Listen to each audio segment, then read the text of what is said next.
সুপ্রিয় দর্শক শ্রোতা ভাই বোন, রমাদানুল করিম একজন মুমিনের জন্য আমল এবং ইবাদতের ভরা বসন্ত। বছরের অন্য সময়ের আমল এবং ইবাদতের ঘাটতি পুষিয়ে দেওয়ার জন্য রমাদান হলো সবচাইতে মোক্ষম সুযোগ। এই জন্য রমাদানকে সবচাইতে পরিকল্পিতভাবে এবং রুটিন মাফিক যদি আমরা কাটাতে পারি, তাহলে ইনশাআল্লাহ বিইذনিল্লাহ রমাদান আমাদের জন্য অর্থবহ হবে এবং আমাদের সারা বছরের ইবাদতের ঘাটতি পুষিয়ে নিতে সহায়ক হবে। আর সেজন্য আমরা আজ রমাদানের 24টা ঘন্টা কিভাবে কাটাবো সে প্রসঙ্গে একটি রুটিন প্রস্তাব করব ইনশাআল্লাহ বিইذনিল্লাহ। রমাদানের রুটিন প্রসঙ্গে সর্বপ্রথম যে সময় নিয়ে কথা বলবো তা হলো সাহরি খেতে ওঠা বা ভোর রাতের সময়টা। ভোর রাতে আমাদের উঠে সাহরি খাওয়া এটি সুন্নাহ। কেউ যদি মধ্যরাতে অতিরিক্ত খান বা শুরু রাতে অতিরিক্ত খান এবং সাহরিতে তার খাবারের চাহিদা নাও থাকে, তারপরও সাহরি খাবার জন্য উঠা এটা সুন্নাহ এবং গুরুত্বপূর্ণ।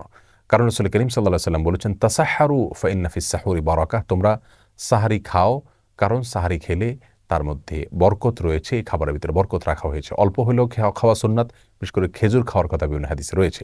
আমরা সাহরিতে আর যাই খাই, একটা করে খেজুর অন্তত খাবো। সাহরি খেতে যখন আমরা উঠবো, কমপক্ষে সাহরি খাওয়ার আগে আধা ঘন্টা যেন আমরা সময় পাই, সেভাবে আমরা উঠবো। কারণ একজন মুমিনের কাছে 24 ঘন্টা সময়ের ভিতরে সবচেয়ে গুরুত্বপূর্ণ সময় হলো ভোর রাতের সময়টা।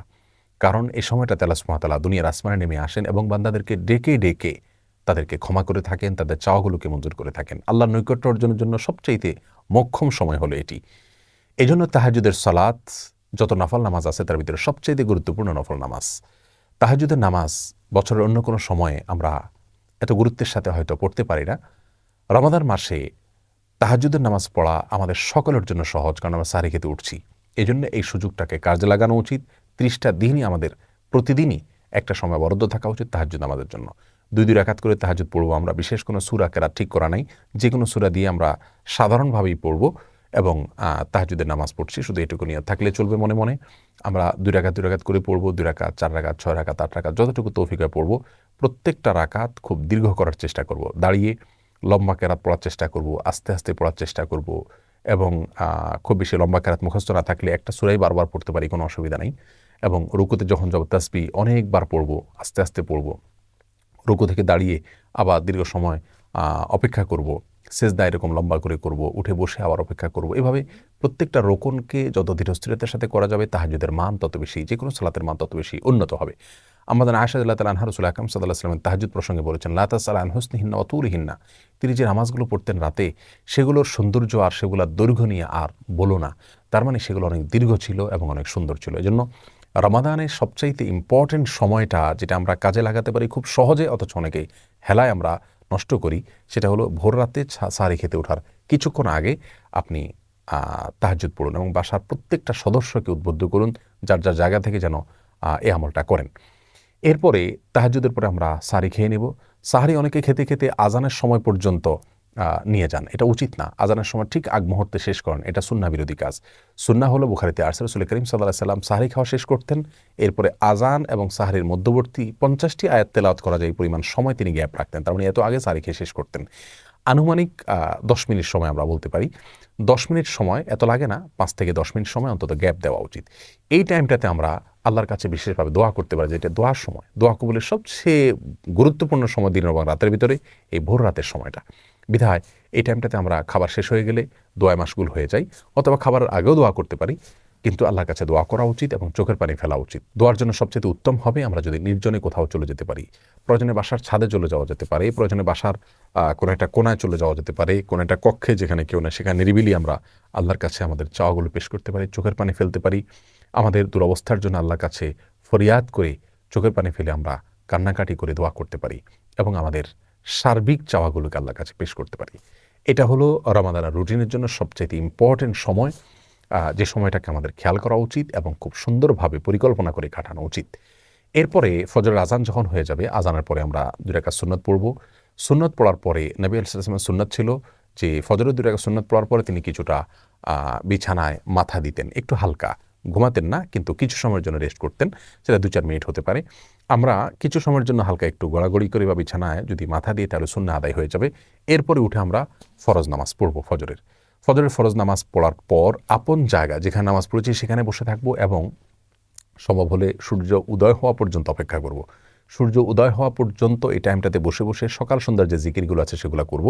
সকাল সন্ধ্যার জিকির নিয়ে আমাদের বই আছে এবং সেটার PDF কপি পাওয়া যায় আমাদের ওয়েবসাইটে আসুন্নাহ ফাউন্ডেশন, সেখান থেকে আপনারা ডাউনলোড করে নিতে পারেন। অথবা নবী আলাইহিস সালামের সকাল সন্ধ্যার দোয়াগুলো যে কোনো বই থেকে আপনি সম্ভব হয় সেগুলো মুখস্থ করে নিয়ে পড়বেন এবং সূর্য ওঠা পর্যন্ত আপন জায়গায় বসে থাকবেন। সূর্য ওঠার 10-15-20 মিনিট পরে আপনি 2 রাকাত নামাজ পড়বেন, সেটা সলাতুল ইশরাক। এই নামাজটা আপনি পড়ার কারণে আল্লাহ সুবহানাহু ওয়া তাআলা আপনাকে একটি পূর্ণাঙ্গ উমরার সওয়াব দিবেন। তিরমিজিতে বর্ণিত হয়েছে যে ফজরের পরে আপন জায়গায় বসে থেকে যদি এভাবে জিকির আজকার করা হয় এবং শেষে যদি 2 রাকাত নামাজ পড়া হয় অর্থাৎ ইশরাকের নামাজ, তাহলে এর মাধ্যমে এই সওয়াবটা আমরা পাবো। এটা অনেক রোজাদার আমরা মিস করি, আমরা ফজরের পরপর শুয়ে পড়ি। এটা অত্যন্ত ভুল একটি কাজ। আল্লাহ সুবহানাহু ওয়া তাআলা বলেছেন ওয়াসাব্বিহুহু বুকরাতান ওয়া আসীলা, দিনের শুরুতে এবং শেষে তোমরা আল্লাহর পবিত্রতা বর্ণনা করো। কোরআন কারীমের বিভিন্ন জায়গায় বিষয়ে উৎসাহ দেওয়া হয়েছে। অতএব দিন এবং রাতের আমরা যদি তাহাজ্জুদের সময়টা, ভোর রাতের সময়টার পরে দ্বিতীয় সর্বোচ্চ গুরুত্বপূর্ণ কোনো সময়ের কথা বলি তাহলে সেটা হলো ফজরের পরের সময়টা। অথচ এই সময়টাতে আমরা রমজান মাসে বেশিরভাগ মানুষ শুয়ে যাই, এটা ভুল। যদি শুইতে হয়, ঘুমাইতে হয়, আমরা সেটা কিছুক্ষণ পরে ঘুমাবো, কিন্তু ফজরের পর ঘুমাবো না। জিকির আজকার এবং তাসবিহ তেলাওয়াতে মাশগুল থাকবো ইনশাআল্লাহ বিইذনিল্লাহ।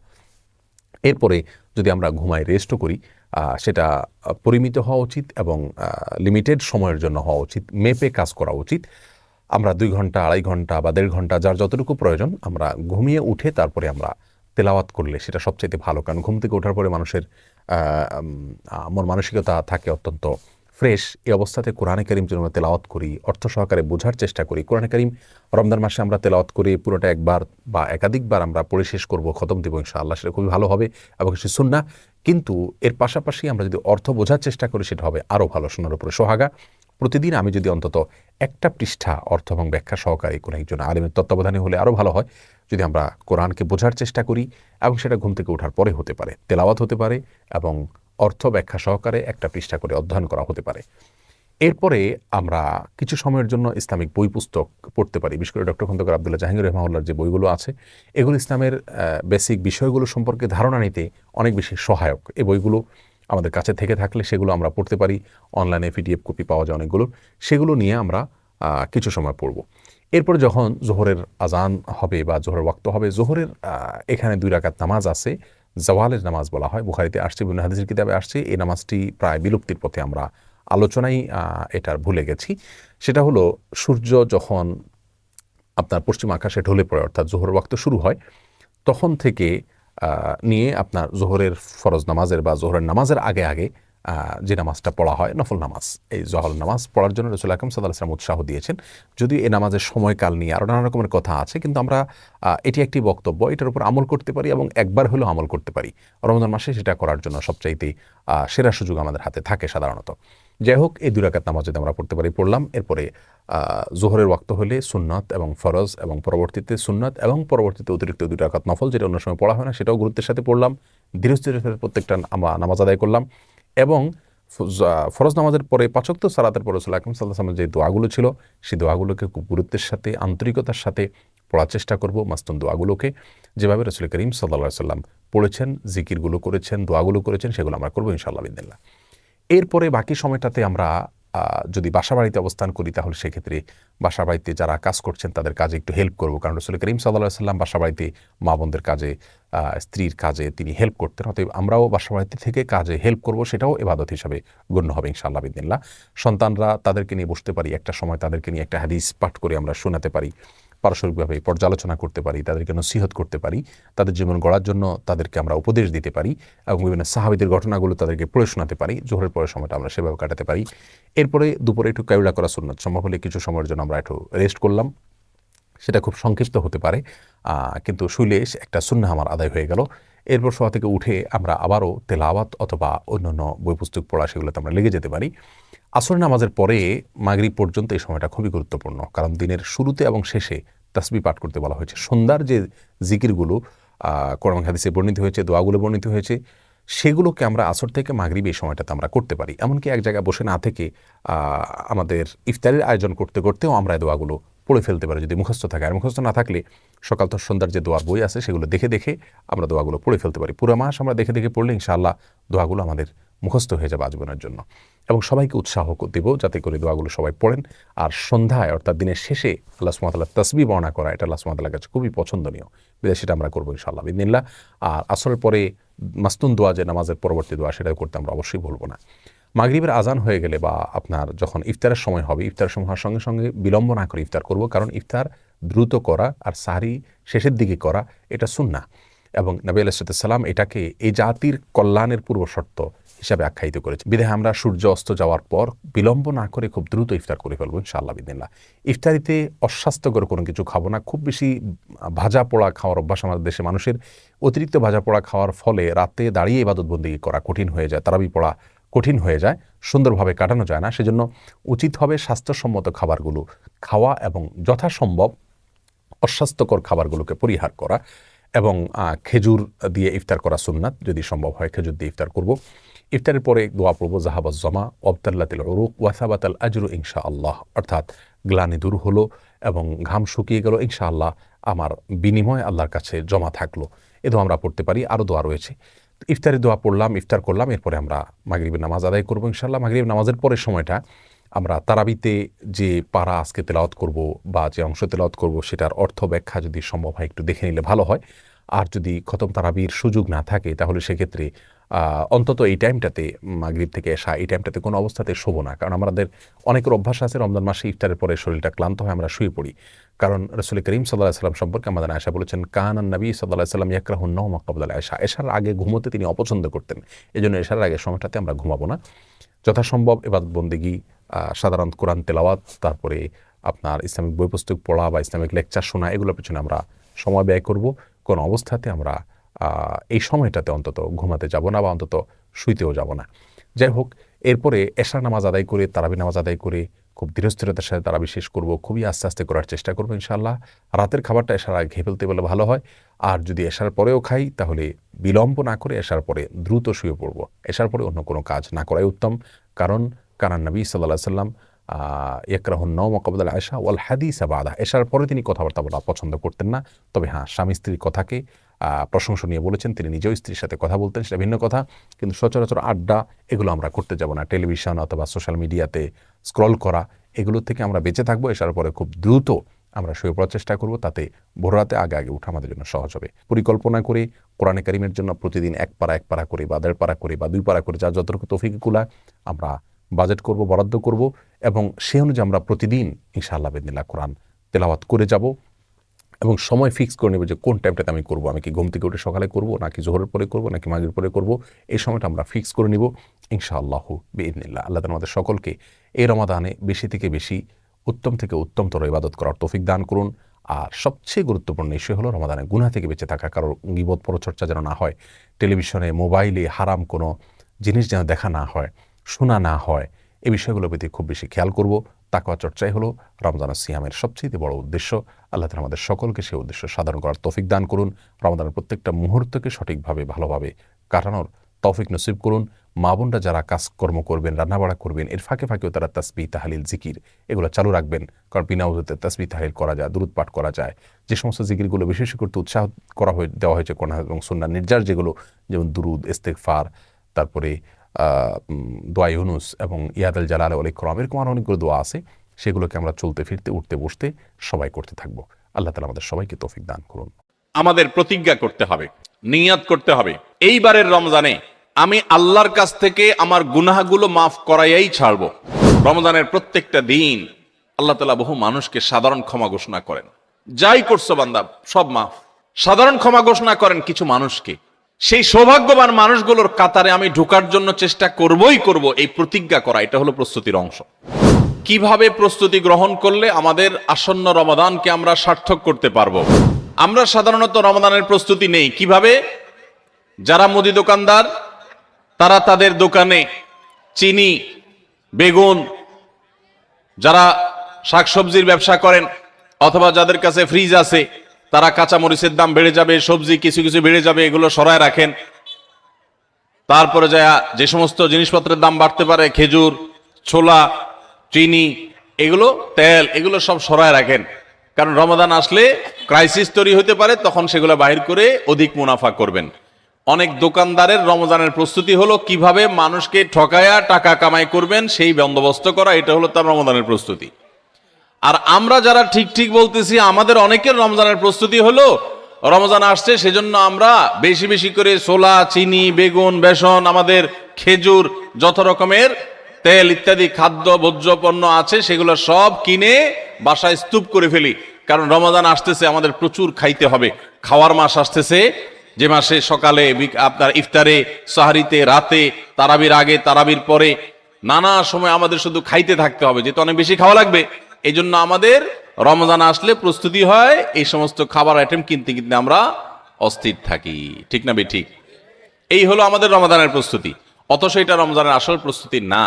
রমজান তো খাওয়ার মাস না ভাই, রমজান তো ইবাদতের মাস। কিন্তু আমাদের আচরণ দেখে মনে হয় এটা খাবারের মাস আসছে। আমাদের সংশ্লিষ্ট ডিপার্টমেন্টগুলো নাজেহাল তাদের অবস্থা হয়ে যায়, তারা অস্থির এবং ব্যাকুল হয়ে যায় যে কিভাবে বাজার নিয়ন্ত্রণ করবেন। প্রতি বছর বাজারে দেখা যায় ক্রাইসিস সৃষ্টি হয়, কারণ এত খাওয়া খায় মানুষ যে রমাদানের আগে রীতিমতো আলাদা অতিরিক্ত আমদানি করেও বাজার নিয়ন্ত্রণ করা যায় না। অথচ মানুষ দেশে আগে যেগুলো ছিল রমজানের সেগুলোই আছে, কিন্তু এত পরিমাণ খাই আমরা যে রীতিমতো টান পড়ে যায়, রমাদানের উদ্দেশ্যটাই ব্যাহত হয়। ভাইরা আমার, তো খাবারের প্রস্তুতি নেওয়া, খাদ্য মজুত করা, খাদ্য কেনাকাটা করে স্তূপ দেওয়া, এটা রমাদানের প্রস্তুতি না। রমাদানের আসল প্রস্তুতি কি? আজ আমরা সেরকম কিছু প্রস্তুতির কথা আপনাদেরকে শোনাবো ইনশাআল্লাহ তাআলা। ভাইরা আমার, রমাদানের প্রস্তুতির অংশ হিসেবে আমাদের পূর্বসূরি সোনালী যুগের স্বর্ণ মানব সালাফে সালেহীন তারা রমাদানের 6 মাস আগে থেকে প্রস্তুতি গ্রহণ করা শুরু করতেন, যে রমাদান আসছে, আমাকে ইবাদতবন্দি করতে হবে। মানসিক প্রস্তুতি নিতেন, অপেক্ষা করতেন, প্রহর গুনতেন, ক্ষণ গণনা শুরু করতেন, দিন গণনা শুরু করতেন যে কখন রমাদান আসবে আর কখন আমরা ইবাদতবন্দি করব। আর আমাদের অবস্থা হলো আমরা অপেক্ষায় থাকি যে চাঁদ উঠলে শুরু করব। চাঁদ দেখা গেলে তখন এবার আমরা কোরআন তেলাওয়াত, জিকির, আজকার, ইবাদতবন্দি শুরু করব। ভাইরা আমার, দাঁড়ায় থাকা একজন মানুষ দ্রুততার সাথে হঠাৎ করে খুব জোরে দৌড় দেওয়া শুরু করতে পারে না। দাঁড়ানো থেকে আগে হাঁটা শুরু করে, এরপর একটু গতি বাড়ায়, তারপরে অনেক স্পিড মানুষ দেয়। একটা গাড়ি যখন দাঁড়ানো থাকে, ওই দাঁড়ানো গাড়িটাকে হঠাৎ করে 100 মাইল স্পিডে চালানো যায় না। আগে 10, 20, 30 স্পিডে চালাইতে হয়, এরপর আস্তে আস্তে উঠাইতে উঠাইতে 100, 150 পর্যন্ত উঠাইতে পারে। আপনি দাঁড়িয়ে আছেন, ইবাদতবন্দি করছেন না, অপেক্ষা করছেন রমাদান আসবে, তখন আপনি দিবেন দৌড়, একেবারে আমল করে শেষ করে ফেলবেন। যারা রমজানের চাঁদ উঠার জন্য অপেক্ষা করে, যে চাঁদ উঠলে কোরআন তেলাওয়াত শুরু করব, চাঁদ উঠলে জিকির আজকার শুরু করব, চাঁদ উঠলে দোয়া দুরূদ শুরু করব, রোজা শুরু করব, নফল নামাজ শুরু করব, দান সাদেকা শুরু করব, এদের বেশিরভাগ মানুষের অবস্থা হলো রমজান দেখতে দেখতে চলে যায়, তার ইবাদত আর করা হয় না। এই জন্য রমজানের আগে থেকেই যে আমলগুলো আপনি রমাদানে করবেন তার রিহার্সেল করতে হয়, প্রস্তুতি নিতে হয়। তো যে প্রস্তুতিগুলো আমাদের রমাদানকে অর্থবহ করতে পারে, ইবাদত বন্দিগি দিয়ে সাজাতে পারি, আমরা সমৃদ্ধ করতে পারি, এবং যেই রমাদানটা আমার জীবনে যতগুলো রমজান আসছে তার মধ্যে এটা একটা স্পেশাল রমাদান হবে, এই রমজানকে আমি অন্য রমজান থেকে পার্থক্য করতে পারবো, এই রমাদান আমার জন্য অনেক তৃপ্তিদায়ক হবে, এই রমাদান যাওয়ার পরে আমার মনে হবে যে আলহামদুলিল্লাহ এই বছর আমি আল্লাহকে মন ভরে প্রাণ ভরে ইবাদত করতে পেরেছি, তাকওয়া চর্চা করতে পেরেছি, আমার ভালো লাগা কাজ করবে, আমার দিল গাওয়াহ এবং সাক্ষ্য দিবে।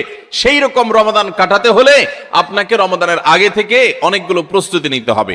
প্রস্তুতি নম্বর 1 নম্বর প্রস্তুতি হলো আমাদের রমাদানের আগ পর্যন্ত, এই যে গত রমজান থেকে এই রমাদান পর্যন্ত বা জীবনের শুরু থেকে এই পর্যন্ত যত পাপাচার আমরা করেছি, যত গুনাহ করেছি, যত অন্যায় করেছি, রমজানে ইবাদত বন্দিগির প্রস্তুতির অংশ হিসাবে সেই গুনাহ এবং পাপাচারগুলো থেকে আল্লাহর কাছে মাপ চাইতে হবে, ইস্তেগফার করতে হবে, ক্ষমা প্রার্থনা করতে হবে, বলতে হবে মাবুদ আমি যে অপরাধী, আমি যে পাপিষ্ঠ, কত গুনাহ করেছি, কত অন্যায় করেছি, তোমার কাঠগড়ার আসামি আমার নামে বহু মামলা হয়ে আছে।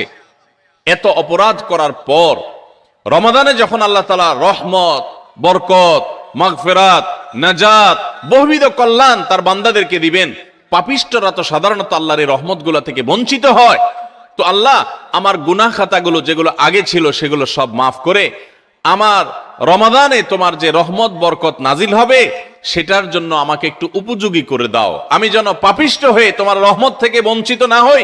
এখন থেকে সেই দোয়া করা, সেই চোখের পানি ফেলা, ইস্তেগফার করা, এটা রমজানের প্রস্তুতির অংশ।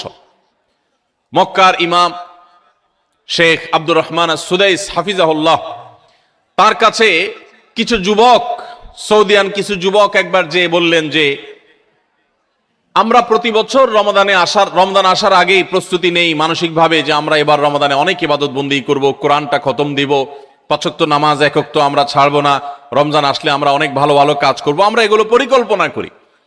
কিন্তু দুঃখের বিষয় হলো দেখতে দেখতে রমজানটা চলে যায়, শেষের দিকে আফসোস হয় এবং একটু খারাপ লাগা কাজ করে এবং দিন শেষে রমাদান পার হয়ে যায় এবং আমরা আবার অপেক্ষায় থাকি, ঠিক আছে তাহলে পরের বছর করব। এভাবে রমজানে আর ইবাদতের তৌফিক হয় না। এত চেষ্টা করি, এত নিয়ত করি, কিন্তু আসলে না ওই কোরআনটাও ভালো করে খতম দিতে পারি, খতম দিলেও কোনো রকম খতম হয়, সুন্দর করে পড়া হয় না, ধীরস্থিরতার সাথে তেলাওয়াত করা হয় না, নামাজটা ঠিক মতো পড়া হয় না, কোনো ফাঁক দিয়া তারাবি মিস হয়ে যায়, আমার গুনাহ হয়ে যায়। আমি ভালো থাকতে চাই কিন্তু রমাদান ইবাদত করার তৌফিকটা হয় না। কেনই অবস্থা হয় আপনি আমাদেরকে একটু নসিহত করেন। তখন শেখ সুদাইস হাফিজাহুল্লাহ তিনি তাদেরকে বলেছিলেন যে আমার মনে হয় রমজান যখন শুরু হয়, আল্লাহর অবারিত রহমত যখন ঢেকে ফেলে ইমানদারদেরকে, যারা নিজের পাপাচারে, নিজের কৃতকর্মে, নিজের অপরাধে, নিজের গুনাহের কারণে আল্লাহর রহমত থেকে বহু দূরে সরে গেছে, তারা আল্লাহর রহমতের উপযুক্ততা হারিয়ে ফেলেছে। সেই উপযুক্ততা হারিয়ে ফেলার কারণেই আমরা অনেকেই ইবাদত করতে চাই কিন্তু বেটে বলে হয় না। আমরা অনেক চিন্তা করি, অনেক কিছু করব, কিন্তু হয়ে ওঠে না, রমজানটা চলে যায়, কপাল পোড়া হয়ে যায়। রমজানে যদি ইবাদত করতে না পারেন তো এটা শুধু শখের ব্যাপার না, রমজানে ইবাদত করতে না পারলে তো স্বয়ং নবী সাল্লাল্লাহু আলাইহি সাল্লাম এবং জিবরিলের বদদুয়ার ভাগীদার হবেন। বাউদামান আদরাকা রমাদান ফালাম ইগফারলাহ ওয়ালাম ইগফারলাহ, যে ব্যক্তি রমজান পেল অথচ তার রমজানের গুনাহ খাতাগুলোকে মাফ করাইতে পারলো না, আল্লাহর রহমতের ভাগীদার হতে পারলো না, এ তো কপাল পোড়া, এ ধ্বংস অনিবার্য। তাহলে আমরা আল্লাহর রহমত থেকে বঞ্চিত হই, ধ্বংসের দ্বার প্রান্তে চলে যায়। রমাদানে কত মানুষকে আল্লাহ মাফ করেন, আমি কপাল পোড়ার মতো সেই জায়গায় দাঁড়ায় আছি। আগে যা ছিলাম রমজানে তাই, একটু রোজা রাখলাম, একটু ইফতার করলাম, একটু সাহারি খেলাম, একটু তারাবি টুকটাক পড়লাম, বাস এ হলো আমার রমজান। রমজান চলে যায়, আমার চোখের পানি আসে না, আমার দোয়া আসে না, আমার কান্নাকাটি আসে না, আমার ক্ষমা প্রার্থনা আসে না, আমার তওবা আসে না, আমার ইস্তিগফার আসে না, আমার জীবনটা পরিবর্তন হয় না, আমার সংশোধন হয় না, আমার আত্মশুদ্ধি হয় না, আমি কপাল মতো পড়ার মতো পড়ে থাকি। এর অন্যতম প্রধান কারণ হলো যে আমি সারা বছর পাপাচার করে আল্লাহর রহমত থেকে এত দূরে সরে গেছি যে রমাদানের আল্লাহর এই রহমতের উপযুক্ততা আমার হারিয়ে ফেলেছি। এই জন্য শেখ সুদাইস তাদেরকে বলেছিলেন, আমার মনে হয় আমাদের গুনাহ এবং পাপাচারের কারণে আল্লাহর রহমতের উপযুক্ততা আমরা নষ্ট করে ফেলেছি। এই জন্য রমজান আসার আগে প্রস্তুতি হিসাবে আমরা আল্লাহর কাছে চোখের পানি ফেলে দোয়া করে আগের সব গুনাহগুলো মাপ চেয়ে নেই যে আল্লাহ রমজানের রহমতের উপযুক্ত হওয়ার জন্য আমার পূর্বের সব গুনাহ মাফ করে দেন, আমার হালখাতা করে দেন। আমরা যেরকম দোকানদারদের কাছে পুরাতন বাকি সমস্ত টাকা পরিশোধ করে হালখাতা করলে নতুন করে আবার অনেক বাকি দেয় আমাদেরকে, আর আগের টাকা পরিশোধ না করলে নতুন বাকি দেয় না, তো আল্লাহর কাছে আগের গুনাহগুলো মাফ করে নিতে পারলে, মাফ করায় নিতে পারলে নতুন করে রহমতের উপযুক্ততা তৈরি হয়। এই জন্য রমজানের প্রস্তুতির অংশ হিসেবে প্রথম প্রস্তুতির কথা বলেছি, আল্লাহর কাছে আসুন, নিজের কৃত পেছনের সমস্ত গুনাহ, সমস্ত খাতা, সমস্ত ভুল, সমস্ত বিচ্যুতি, সমস্ত ত্রুটি, সমস্ত পাপাচার, সমস্ত জুলুম, যত অন্যায় করেছি, চোখের গুনাহ করেছি, মুখের গুনাহ করেছি, মোবাইলে গুনাহ করেছি, ফেসবুক ইউটিউব মোবাইল করেছি, যত গুনাহ করেছি সমস্ত গুনাহ থেকে আল্লাহর কাছে মাফ চাই এবং দোয়া করি, আল্লাহ তুমি সব গুনাহগুলো মাফ করো, তুমি আহকামুল হাকিমিন, তুমি গফুরুর রহিম, তুমি সবকিছু করতে পারো। রমজান আসছে, প্রতিবারই আমার রমজান দেখতে দেখতে চলে যায়, ইবাদত করতে পারি না, এবার আমি তোমার রহমত পেতে চাই মাবুদ, এই জন্য তুমি আমাকে মাফ করে দাও। এই জন্য প্রথম প্রস্তুতি হলো আল্লাহর কাছে তওবা ইস্তেগফার করে নিজের গুনাহগুলোকে ধুয়ে মুছে পরিষ্কার করে রমজানের জন্য রহমতের অপেক্ষা করা। চেষ্টা করবো না ইনশাআল্লাহ? আল্লাহ আমাদের সবাইকে, আমরা যারা আছি, যারা শুনছি, আল্লাহ আমাদের সবাইকে আপনি রমাদান আসার আগে আগে আমাদের গুনাহগুলোকে মাফ করে আপনার রহমত থেকে দূরে সরার মতো যে সমস্ত অপরাধ করে বসে আছি, আল্লাহ সেগুলো থেকে আমাদের ফিরে আসার তৌফিক দেন এবং আমাদের গুনাহ খাতাগুলো মাফ করে দেন। ভাইরা আমার, তাহলে 1 নম্বর প্রস্তুতির কথা বললাম, রমজানের প্রস্তুতির অংশ হিসাবে সকল গুনাহ খাতা থেকে আল্লাহর কাছ থেকে মাপ চেয়ে নিজের প্রোফাইলটাকে ক্লিন করে ফেলবো, সব পরিচ্ছন্ন করে ফেলবো, নতুন করে হালখাতা করে রমজানের জন্য শুরু করতে পারি। তাহলে দেখবেন ইবাদতের স্বাদ পাওয়া যাচ্ছে, ইবাদতের তৃপ্তি পাওয়া যাচ্ছে, ইবাদত করতে ভালো লাগার কাজ করছে। আল্লাহ আমাকে, আপনাকে, আমাদের সবাইকে সেই তৌফিক দান করুন। দ্বিতীয় যে করণীয় আছে রমজানের প্রস্তুতির অংশ হিসাবে, সেটা হলো রমজান মাসের যে ফজিলত এবং মর্যাদা আছে, রমজান মাসের রোজার যে মাসলা মাসাইল আছে, এগুলো এখন থেকে শেখা শুরু করতে হবে। তাহলে মানসিকভাবে আপনি প্রস্তুতি নিতে পারবেন যে রমজান আসছে। আপনি রমজান শুরু হওয়ার পরে যদি এবার মাসলা শেখা শুরু করেন, তো শিখতে শিখতেই তো আপনার কয়েকদিন চলে যাবে, একটা মাস দেখতে দেখতে চলে যায়। এই জন্য রমজানের প্রস্তুতির অংশ হিসাবে এখন থেকে রমজানের কি মর্যাদা, রোজার কি মর্যাদা, মানুষকে ইফতার করালে কি লাভ, রমজান মাসে গুনাহ থেকে বেঁচে থাকার অপরিহার্যতা কি রয়েছে, রোজা রেখে যদি আমি গুনাহ করি তাহলে রোজার কোনো লাভ নেই, উপাস থাকার মতো, এগুলো আগে থেকে জানতে হবে, শিখতে হবে, বুঝতে হবে। রমজানের ফাজাইল এবং মাসাইল, রমজানের তাৎপর্য, মাহাত্ম্য, মর্যাদা কি, সেগুলো জানবো এখন থেকে, এবং করণীয় কি সেগুলো আমরা ঠিক করব। আমাদের একটা বক্তব্য ইউটিউবে আছে, রমজানের 27টি স্পেশাল আমল, বিশেষ আমল, এগুলো রমাদানের জন্য স্পেশাল। এই 27টি আমল প্রিন্ট করে বা হাতে কলমে কাগজে লিখে আপনি কোথাও টাঙায় রাখেন। এখন থেকে দেখা শুরু করেন যে 27টা আমলের সবগুলো আমি পুরো মাস ব্যাপী করব, কোনটা আমি বাদ দিব না। এখন থেকে প্রস্তুতি নেন। আপনি রমজানের পরে যদি জানতে শুরু করেন, তো জানতে জানতেই তো 1 সপ্তাহ চলে যাবে, আর মানতে মানতে আরেক সপ্তাহ চলে যাবে, আপনি ইবাদত করে শান্তি পাবেন না। এই জন্য এখন থেকে রমাদানের মাসাইলগুলো, মাসলা মাসাইলগুলো, ফজিলতগুলো জানা শুরু করেন। ভাইরা আমার, যত ইবাদত আছে, যত ইবাদত আছে ইসলামে, আমার ক্ষুদ্র জ্ঞানে রমাদান এবং সিয়াম, রমজান মাস এবং সিয়াম, রোজা সম্পর্কে যত ফজিলত, যত মর্যাদা, যত মাহাত্ম্যের কথা আসছে, এত মাহাত্ম্যের কথা এতগুলো হাদিসে অন্য কোন আমলের ব্যাপার আর বর্ণিত হয়েছে বলে আমার জানা নেই। এই জন্য রমাদান আসছে ভাই, জীবনে আরেকটি রমাদান আমি পাবো কোনো গ্যারান্টি নাই। কত মানুষ গত রমজানে ছিলেন, এই রমজানে তারা কবরের বাসী হয়ে গেছে। এই জন্য এই রমজানটা যেন সঠিকভাবে কাটাতে পারি, সেজন্য আগে থেকে, এখন থেকে রমজানের মাসলা মাসাইল জানবেন, সেরকম বই কিনবেন, রমজানের উপযোগী বই পুস্তক কিনবেন, এবং ওইরকম ওয়াজগুলো শুনবেন, আলেমদের কাছে বসবেন, মসজিদে মসজিদে আলোচনা শুরু হবে, রমজানের প্রস্তুতি শুরু হবে। আল্লাহ আমাদের সবাইকে তৌফিক দান করুন। আমাদের প্রতিজ্ঞা করতে হবে, নিয়াত করতে হবে, এইবারের রমজানে আমি আল্লাহর কাছ থেকে আমার গুনাহগুলো মাফ করাইয়াই ছাড়বো। প্রত্যেক দিন ভাইরা আমার, রমজানের প্রত্যেকটা দিন আল্লাহ তাআলা বহু মানুষকে সাধারণ ক্ষমা ঘোষণা করেন। যাই করছো বান্দা সব মাফ, সাধারণ ক্ষমা ঘোষণা করেন কিছু মানুষকে। সেই সৌভাগ্যবান মানুষগুলোর কাতারে আমি ঢোকার জন্য চেষ্টা করবই করব। এই প্রতিজ্ঞা করা, এটা হলো প্রস্তুতির অংশ, যে এইবারের রমজানকে আমি আর হেলায় হারাতে দেব না, আমি এবার রমজানে আমার গুনাহ মাফ করাইয়াই ছাড়বো। এই প্রতিজ্ঞা এখন থেকে করতে হবে ইনশাআল্লাহ। প্রতিজ্ঞা করবেন তো ইনশাআল্লাহ, যে যেই কোনো কিছুর বিনিময় হোক আল্লাহর কাছ থেকে ক্ষমা আমি আদায় করেই ছাড়বো, আমি আল্লাহর কাছ থেকে ক্ষমা নিয়েই ছাড়বো। এখন আপনি বলতে পারেন যে ক্ষমা যে আমি পেয়েছি তার গ্যারান্টি কি, কিভাবে নিশ্চিত হব? ভাইরা আমার, কোন কোন সালাফ বলেছেন আমাদের দোয়া কোনটা আল্লাহর কাছে কবুল হয়েছে আর কোনটা কবুল হয়নি নিশ্চিত হওয়ার কোনো উপায় আছে কিনা। তো তারা বলেছেন যে যেই দোয়ার পর, যে কান্নাকাটির পর, যে প্রার্থনার পর, যে মুনাজাতের পর আপনার মানসিক প্রশান্তি অনুভব হয়, আপনার মনের মধ্যে এক ধরনের সুখ অনুভব হয়, তৃপ্তি অনুভব হয়, আপনার প্রশান্তির এক বাতাস বয়ে যায়, খুব ভালো লাগা কাজ করে, যে আমি দোয়া করেছি, আল্লাহর কাছে চোখের পানি ফেলেছি, কান্নাকাটি করেছি, ভালো করে মনোযোগী দোয়া করতে পেরেছি, এরকম যদি তৃপ্তি অনুভব হয়, তাহলে সুধারণা করতে পারেন যে আল্লাহ আপনার দোয়াটা কবুল করেছেন। তাহলে রমাদানের প্রস্তুতির অংশ হিসেবে আমরা আল্লাহ রাব্বুল আলামিনের মাগফিরাত এবারের রমজানে আদায় করেই ছাড়বো, এই প্রতিজ্ঞা এখন থেকে করতে হবে। সাধারণ নিয়ত না, প্রতিজ্ঞা, পাক্কা নিয়ত করতে হবে। চেষ্টা করবো না ইনশাআল্লাহ, যে আমি আল্লাহর কাছ থেকে আমার গুনাহগুলোকে মাফ করাইয়াই ছাড়বো। যত ত্যাগ করা লাগে, যত স্যাক্রিফাইস করা লাগে করবো, তারপর আমি মাফ করাই ছাড়বো ইনশাআল্লাহ। চেষ্টা করা যাবে না? আল্লাহ আমাদের সবাইকে তৌফিক দান করুন।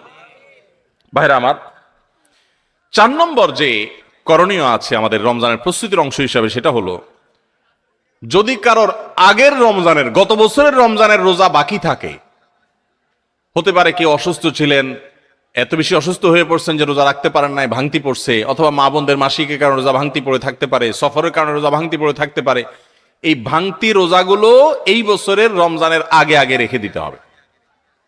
আম্মা জান আয়েশা রাদিয়াল্লাহু তাআলা আনহা তার ভাঙতি রোজাগুলো পরবর্তী রমজানের আগে আগে রেখে ফেলতেন।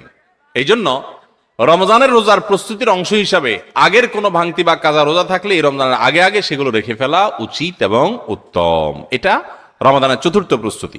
5 নম্বর প্রস্তুতি হলো নিজের অন্তরকে শিরক এবং হিংসা থেকে মুক্ত করা। আল্লাহর সাথে কোনো কাউকে, সেটা কোনো মাজারে শায়িত ব্যক্তি হোক, কোনো জীবিত ব্যক্তি হোক, কোনো কাউকে আল্লাহর সাথে অংশীদার সাব্যস্ত করা যাবে না। এই শিরক করা থেকে নিজেকে পরিচ্ছন্ন করতে হবে, তাওহীদটাকে স্ট্রং করতে হবে এবং নিজের অন্তরকে হিংসা, বিদ্বেষ, শত্রুতা এগুলো থেকে পরিচ্ছন্ন করতে হবে। আপনি যদি এগুলো থেকে পরিচ্ছন্ন করেন, এগুলো থেকে পরিষ্কার করেন অন্তরকে, তাহলে ইনশাআল্লাহ বিইذনিল্লাহ আল্লাহ তাআলা প্রতিদিন যে বহু মানুষকে সাধারণ ক্ষমা ঘোষণা করেন, আপনি আশা করতে পারেন যে আপনি সাধারণ ক্ষমার আওতায় পড়বেন। কারণ হাদিস থেকে আমরা জানি যে যারা শিরকের মধ্যে থাকে, যাদের অন্তরে মানুষের প্রতি হিংসা থাকে, শত্রুতা থাকে, তারা আল্লাহর সাধারণ ক্ষমা থেকে মাহরুম এবং বঞ্চিত থাকে। অতএব আল্লাহর সাধারণ ক্ষমার উপযুক্ত হওয়ার জন্য নিজেদের অন্তরকে এই সমস্ত গুনাহ থেকে, বিশেষ করে শিরক এবং হিংসা থেকে পরিচ্ছন্ন হতে হবে। এটা হবে রমজানের প্রস্তুতির অংশ। রমজানে আল্লাহ রাব্বুল আলামিন প্রতিদিন অগণিত মানুষকে মাফ করে দিবেন, বহু মানুষকে আল্লাহ তাআলা মাফ করে দিবেন।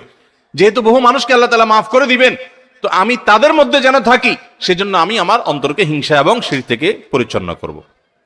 6 নম্বর প্রস্তুতি হলো বিশেষ করে সামাজিক যোগাযোগের মাধ্যম এবং আমাদের মোবাইল ফোনগুলো নিয়ন্ত্রণ করে ফেলতে হবে, যেগুলো আমাদের ইবাদত বন্দেগীর ক্ষেত্রে বড় ধরনের বাধা সৃষ্টি করে। অনেকেই আছি যে সোশ্যাল মিডিয়ার আসক্তিতে আমরা এরকম ভয়াবহ একটা পর্যায়ে, যে আমাদের ইবাদত বন্দেগীর ক্ষেত্রে সবচেয়ে বড় বাধা হলো আমাদের এই ফেসবুকের নেশা, টিকটকের নেশা, ইউটিউবের নেশা, মোবাইলের নেশা, গেমসের নেশা।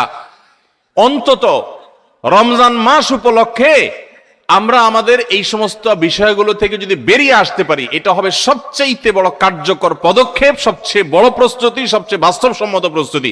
যদি আপনার হিম্মত থাকে, শুনেন, নেক আমল করার জন্য কিছু বুকের বল লাগে, মেরুদণ্ড লাগে, এগুলো সবাই পারে না। এগুলোর জন্য সৎ সাহস লাগে। ইমানদার যুবক, আমার জীবনটা শেষ হয়ে যাচ্ছে, হেয়ালিপনায়, হেলায় পেলায়, যা খুশি তা করে জীবনটা পার করে ফেলছি, এই মোবাইল স্ক্রিনের পিছনে আমার পুরো জীবনটা বরবাদ করে ফেলছি, আর কত? আলাম ইয়ানিল্লাযীনা আমানু আন তাখশা কুলুবুহুম লিযিকরিল্লাহ। আল্লাহ বলেছেন, আল্লাহর স্মরণে অন্তর বিগলিত হওয়ার মতো সময় কি ইমানদারদের এখনো আসেনি? যুবক ভাই আমার, সালহাতু সঙ্গে বুদি দিল খারাস আজ মুদে এক জামানা খাকে বাস। বহু বছর তো পাথর হয়েছিলে, আসুন এই রমাদানটা একটু মাটি হয়ে দেখি, একটু চোখের পানি ফেলে দেখি, একটু কান্নাকাটি করে দেখি। সোশ্যাল মিডিয়ার মজা তো বহু লুটেছেন, এবার আসন্ন রমাদানকে কেন্দ্র করে আসুন সোশ্যাল মিডিয়া থেকে নিজের আইডি, নিজের প্রোফাইলটাকে ডিঅ্যাক্টিভ করে ফেলান। 1 মাসের জন্য, মরে যাবেন না, একটু কষ্ট হবে, বন্ধু বান্ধবের সাথে বিচ্ছিন্ন হয়ে যাবেন, কিচ্ছু আসবে যাবে না। আমি আল্লাহর শপথ করে বলতে পারি, যদি সৎ সাহস করে এগুলো ডিলিট করে ফেলতে পারেন, পুরো অ্যাপ আইডি যদি ডিঅ্যাক্টিভ করে ফেলতে পারেন, অ্যাক্টিভিটি যদি বন্ধ করে ফেলতে পারেন, 1টা মাসের জন্য যদি আপনি নিয়ন্ত্রণ করতে পারেন নিজেকে, দেখবেন মাস শেষে আপনার অবর্ণনীয় এক তৃপ্তি এবং ভালো লাগা কাজ করছে। এই জন্য সৎ সাহস করতে হয়, হিম্মত করতে হয় যে আসন্ন রমাদানে আমার ইবাদতে বড় বাধা হলো আমার এই ফোনের নেশা, মোবাইল টিপাটিপির নেশা, সো আমি এটা থেকে বেরিয়ে আসব। আমরা যদি সৎ সাহস করি, হিম্মত করি, নিয়ত করি যে আমি এই রমাদানটাকে ইবাদতে কাটাবার প্রয়োজনে আমি কোরআন তেলাওয়াত করব, আমি বই পুস্তক পড়বো, আমি সুন্দর করে নামাজটা পড়বো, আমি আমার অন্যান্য কাজকাম করব, স্টুডেন্ট হলে পড়ালেখা করব, অন্যান্য কাজকাম করব, এর বাইরে আমি আমার সময়ের অপচয় থেকে বাঁচার জন্য আমি এই অপারেশন করব নিজের প্রতি নিজে, এই শক্ত এবং কঠিন অভিযান পরিচালনা করব। যদি আমরা নিয়ত করি, আল্লাহ তাআলা আমাদেরকে সাহায্য করবে। নিয়ত করা যাবে না ইনশাআল্লাহ? আল্লাহ আমাদের সবাইকে এই নিয়ত করার মতো সৎ সাহস দান করুন। আমি সেই যুবক দেখার সৌভাগ্য অর্জন করেছি, যেই যুবক রমাদানের শুরুতেই মোবাইল থেকে এরকম অ্যাপ ডিলিট করে ফেলে দেয়, ইবাদতের জন্য নিজেকে প্রস্তুত করে। ভাইরা আমার, বন্ধু বান্ধব অনেক কথা বলবে, হাসাহাসি করবে, কিয়ামতের ময়দানে এই হাসাহাসি করা মানুষগুলো আপনার কোনো কাজে আসবে না। আপনার আল্লাহর সামনে আপনাকে জবাবদিহি করতে হবে। রমাদান পেয়ে ইবাদত করতে পারলেন না, জবাবদিহি করা লাগবে। সো আমরা আমাদের ইবাদতে যে সমস্ত বাধা বিপত্তি আছে সেগুলো বিশেষ করে সোশ্যাল মিডিয়া এবং মোবাইল নিয়ন্ত্রণ করব ইনশাআল্লাহ, চেষ্টা করব না ইনশাআল্লাহ। 7 নম্বর প্রস্তুতি হলো, গত বছর তার আগের বছর রমজানে আমি ইবাদত কেন করতে পারি না, কি কি সমস্যা ছিল, আমার অমুক দোস্তটা ওর কারণে তারাবিটা পড়া হয় না, কারণ ও ওই টাইমে ফোন দেয়, আড্ডা মারতে বলে, অথবা তমুক কারণে আমার পড়ালেখাটা হয় না, অমুক নেশার কারণে হয় না, কি কারণে হয় না, প্রত্যেকেরটা আলাদা আলাদা। আমার গত রমজানে আমি কোরআনটা পুরো ভালো করে সুন্দর করে খতম দিতে পারি নাই কেন, শুরু তো করছিলাম কিন্তু শেষ করতে পারি নাই কেন। আমার গত রমজানে যে তারাবি কয়েকদিন মিস হয়েছিল সেটা কেন মিস হয়েছিল। আমার গত রমজানে যে ভালো কাজগুলোর পরিকল্পনা ছিল সেগুলো কেন হয় নাই, সেই বিষয়গুলো আমাদের চিহ্নিত করতে হবে, খুঁজে বের করতে হবে। বের করে এইবারের রমাদানে যেন সেগুলো রিপিট না হয়, সেগুলো যেন আর পুনরায় দেখা না দেয়, আগে থেকে সিদ্ধান্ত নিতে হবে এবং প্ল্যান করতে হবে যে আমার গত রমজানে কি সমস্যা ছিল। ও শেষের দশকে যে আল্লাহ লাইলাতুল কদর রেখেছেন, ওই দশকটাতে আমার ঈদের কেনাকাটার কারণে আমি এগুলো করতে পারি নাই, তাহলে এবছর ঈদের ঝামেলা আমি আগেই সেরে ফেলবো। আমি বাড়ি যাওয়ার নাম করে যাইতে একদিন, আসতে যাইতে একদিন, পথে একদিন, যাওয়ার পরে আবার শরীরকে ফ্রেশ করতে আরেকদিন, আমার শেষের 27তম রাত, আমার 28তম রাত, শেষের রাতগুলো ইবাদত করতে পারি নাই, মার্কেটে ঘুরছি, শপিং মলে ঘুরছি, আমার জিন্দেগি বরবাদ করছি। তাহলে গত বছর আমার ইবাদতের ক্ষেত্রে যেগুলো বাধা ছিল, যেগুলো কাঁটা ছিল, এই বছর সেগুলোকে আগে থেকে দূর করার পরিকল্পনা করতে হবে। এটা হলো রমজানের প্রস্তুতি। কথা বুঝেন নাই? মা বোনরা ইফতার বানাইতে বানাইতে ইফতারের আগে দোয়া কবুল হয়, মূল্যবান সময়টা নষ্ট করে ফেলছেন, পারেন নাই। তো এই বছর পরিকল্পনা করেন যে আগে থেকে যেই জিনিসগুলো তৈরি করে রাখা সম্ভব, যতটুকু গোছায় রাখা সম্ভব সেগুলো গোছায় রাখবো। আর পরিবারের সদস্যদেরকে নিয়ে বসেন, এবার আমরা সবাই একটু ভালো করে ইবাদত করতে চাই, হেয়ালিপনা করতে চাই না। আমরা রমাদান খেয়ে পরে কাটানোর জন্য আল্লাহ দেন না, ইবাদতের জন্য দিয়েছেন। এই রমাদানের মূল্য এত বেশি যে এই রমাদান চলে যাচ্ছে, আমরা বেশিরভাগ মানুষ উপলব্ধিও করতে পারছি না, অথচ এই একটা রমাদান আমার গোটা জীবনকে পরিবর্তন করার জন্য যথেষ্ট। আপনারা জানেন জান্নাতের একটা স্পেশাল গেট আছে, নাম হলো রাইয়ান। এই রাইয়ান নামক গেট দিয়ে আল্লাহ রাব্বুল আলামিন শুধুমাত্র রোজাদারদেরকে প্রবেশ করার সুযোগ দিবেন, যারা রমাদান ইবাদত বন্দেগী করেছে, আল্লাহর নাফরমানি থেকে বেঁচে থেকেছে, তাকওয়ার জীবন অবলম্বন করেছে। আল্লাহ তাদের মর্যাদা দিবেন ওই স্পেশাল গেট দিয়ে প্রবেশ করে। এই জন্য জাহান্নাম থেকে বাঁচার জন্য, জান্নাত লাভের জন্য পরিবারের সদস্যদেরকে নিয়ে বসেন যে আমাদের এবারের রমাদানে আমরা ইবাদত করব। আমাদের গত রমজানে ইবাদত কেন হয় নাই? কারণ ইফতারিতে আমাদের 10 আইটেম না হইলে হয় না। এবার আমরা আইটেম কমাই, আমরা একটু খাবার পরিমাণ কমাই, যেই খাবার খেতে আমাদের ঝামেলা হইতো আমরা করব না। যদি কোনো মহিলার ইফতারের প্রস্তুতি ইবাদত না হয়, সাহারির সময় তার ঝামেলা তৈরি হয়, তাহলে এগুলো আগে ভাগে প্ল্যান করতে হবে কিভাবে কমানো যায় ঝামেলাগুলো। হয় পরে করব, নয় আগে করব, নয় পরিবারের সদস্যদের সাহায্য নিব, নাহলে আইটেম কমাবো, কিভাবে হতে পারে প্ল্যান প্রোগ্রাম করতে হবে। বেড়াবেড়ি, দাওয়াত খাই, ইফতার পার্টি, সাহারি পার্টি, এগুলো করতে গিয়ে আমার ইবাদত হয় নাই, সো আমি এবছর সেগুলো করব না। এজন্য গত বছরের সমস্যাগুলো চিহ্নিত করে সেগুলো থেকে এবার দূরে থাকার চেষ্টা করতে হবে। এটা হলো 7 নম্বর প্রস্তুতি। 8 নম্বর প্রস্তুতি হলো রমজানের যে আমলগুলো আছে, রমজানের ওই যে বললাম 27টা স্পেশাল আমল আছে হাদিসের আলোকে, 27টা। রমজানের সবচেয়ে বড় আমল কি ভাই? রমজান মাসের সবচেয়ে বড় আমল কোনটা? সবচেয়ে বড় আমল হলো রোজা রাখা। রোজা রাখার চেয়ে বড় কোনো আমল আছে? রমজানের দ্বিতীয় আমল হলো রাতে তারাবি পড়া, তৃতীয় আমল হলো কোরআনে কারীমের তেলাওয়াত করা, আল্লাহর কাছে দোয়া করা আরেকটা আমল, উমরার তৌফিক থাকলে উমরা করা আরেকটা আমল, নবী সাল্লাল্লাহু আলাইহি ওয়াসাল্লাম রোজা রেখে প্রচুর মিসওয়াক করতেন, সেটা আরেকটা আমল, শেষ দশকে ইতিকাফ করা সেটা আরেকটা আমল, শেষ দশকের বেজর রাতগুলোতে ইবাদতের চেষ্টা করা সেটা আরেকটা আমল, লাইলাতুল কদর পাওয়ার চেষ্টা করা আরেকটা আমল, লাইলাতুল কদর পেয়ে গেলে আল্লাহুম্মা ইন্নাকা আফুউন তুহিব্বুল আফওয়া ফা'ফু আন্নী পড়া আরেকটা আমল। এই রকম 27টি আমল স্পেশাল আছে রমাদানের জন্য, যেগুলো কোরআন এবং হাদিস থেকে প্রমাণিত। তাহলে সেই আমলগুলোকে এখন থেকে টুকটাক শুরু করার চেষ্টা করা। একটু নফল রোজা রাখেন, তাহলে রমজানে যে রোজা রাখবেন ওটা সহজ হবে। এখন থেকে রোজা রাখার অভ্যাস করেন। নবী সাল্লাল্লাহু আলাইহি ওয়াসাল্লাম মাসে বেশি বেশি রোজা রাখতেন। আপনি এখন থেকে দান সাদাকার অভ্যাস শুরু করে দেন, প্ল্যান পরিকল্পনা শুরু করে দেন। এইটা হবে রমজানের প্রস্তুতি, যে রমজানে যে আমলগুলো করবেন এখন থেকে সেগুলো শুরু করে দেন। ওই যে বললাম দান ও গায়ে প্রস্তুতি গ্রহণ করা হবে এবং দেখবেন আপনার রমাদানে অনেক অর্জন করার সুযোগ আপনি লাভ করেছেন। তাহলে 9 নম্বর প্রস্তুতি হলো চার্ট করা, শিডিউল করে ফেলা, পুরো রমজান মাস কিভাবে কাটাবেন তার সারাদিন সকাল থেকে রাত পর্যন্ত একেবারে পুরো শিডিউল। 10 নম্বর হলো শাবান মাসের শেষ দিনে 29শে শাবান পশ্চিম আকাশে চাঁদ দেখবেন, এটাও রমজানের প্রস্তুতির অংশ।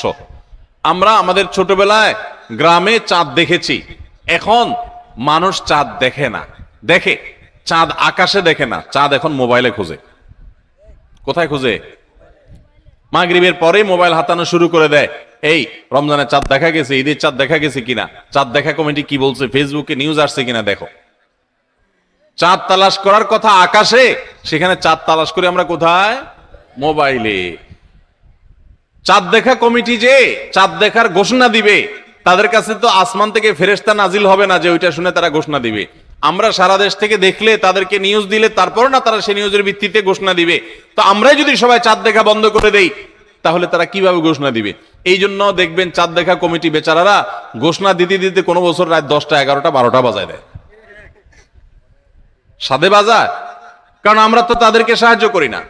মনে রাখবেন, রমজানের চাঁদ অন্য যে কোনো আরবি হিজরি মাসের চাঁদ যদি আপনি খোঁজেন পশ্চিম আকাশে, দেখেন আর না দেখেন, আপনি একটু তালাশ করেন, চেষ্টা করেন।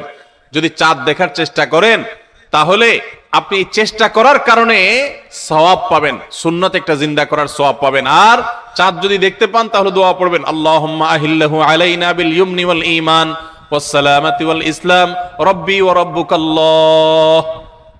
হে চাঁদ, হে আল্লাহ, আমি তোমার কাছে এই চাঁদ, এই চাঁদের মাসটা, এই মাসটা আমি বরকতময় মাস হিসাবে তোমার কাছে চাই। ঈমানের সাথে যেন থাকতে পারি, শান্তি নিরাপত্তার সাথে থাকতে পারি, ইসলামের সাথে থাকতে পারি। এরপর চাঁদকে লক্ষ্য করে বলা, হে চাঁদ, তোমার এবং আমার সৃষ্টিকর্তা এক আল্লাহ, তোমারও রব আল্লাহ, আমারও সৃষ্টিকর্তা আল্লাহ। তো এই দোয়া পড়া সুন্নাত। যদি চাঁদ দেখতে পান দোয়া পড়বেন, আর না দেখতে পারলে চেষ্টাটা করবেন, তাও সওয়াব পাবেন। এই জন্য শাবানের 29 তারিখে পশ্চিম আকাশে চাঁদ তালাশ করবো তো ইনশাআল্লাহ। এগুলো এখন বিদায় হয়ে গেছে, চাঁদ তালাশ করা। চাঁদ তালাশ করা একটা বিলুপ্ত সুন্নাহ। এই সুন্নাহ জিন্দা করার চেষ্টা করবেন, রাস্তা বের হয়ে পশ্চিম আকাশে তাকাবেন। তাহলে এটা হবে রমজানের প্রস্তুতির একটি বিষয়। 10 নম্বর প্রস্তুতি হলো শাবান মাসে চাঁদ দেখা। আর 11 নম্বর এবং সর্বশেষ প্রস্তুতি হলো আল্লাহর কাছে ইবাদতের জন্য দোয়া করতে হয়। আমাদের পরিকল্পনা আমরা করতে পারি, কিন্তু তৌফিক তো আসলে আল্লাহ দিবেন। এই জন্য আমার পরিকল্পনাগুলো করে আমি বলবো, আল্লাহ, আমি চাটও তৈরি করেছি, রমজানে মাসালা জানার জন্য বইও কিনেছি, আমি কোরআনও তো রেডি করেছি, তেলাওয়াতও শুরু করে দিয়েছি, টুকটাক নফল রোজা রেখে আমার প্রস্তুতিও শুরু করে দিয়েছি। আমি আমার জায়গা থেকে যা করতে পারার আমি করছি। মাবুদ, এবারের রমজানটাতে তুমি আমার একটু ইবাদত করার তৌফিক দিও। ভাইরা আমার, আপনারা অনেকেই অনেক স্বাদ জীবনে আস্বাদন করেছেন, আড্ডা মেরে বন্ধু বান্ধবের সাথে একান্তে কাটিয়ে বিভিন্ন রকমের কাজ করে মজা অনেক লুটেছেন। আল্লাহর শপথ, রমজানটাতে যদি আপনি ইবাদত করে কাটাতে পারেন, রাতভর একটু চোখের পানি ফেলে তাহাজ্জুদের সময় সাহারি খাওয়ার পর 10টা মিনিটে যদি একটু কাঁদতে পারেন, আল্লাহর কাছে মাপ চাইতে পারেন, আপনার কাছে পৃথিবীর যে কোনো কিছু তৃপ্তির চাইতে অনেক বেশি তৃপ্তিদায়ক হবে এই আল্লাহর কাছে একান্ত মুহূর্তে কান্নাকাটি করা, দোয়া করা, ইবাদত করা, ইস্তেগফার করা, আমলে মশগুল থাকা।